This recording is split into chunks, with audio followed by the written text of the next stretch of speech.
nesër sa dushi në një akt që kërcënon absolutisht sigurinë e Shqipërisë dhe të vendeve të rajonit, del me vendimin që ata që janë para burgim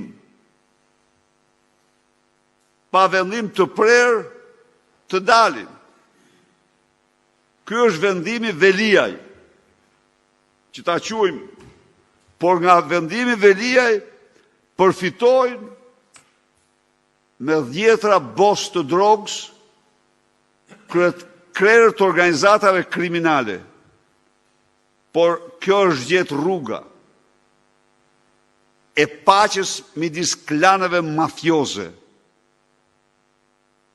Dhe keni paju që studiot e kontrolluara nga Rama nuk thonë një fjalë të vetme.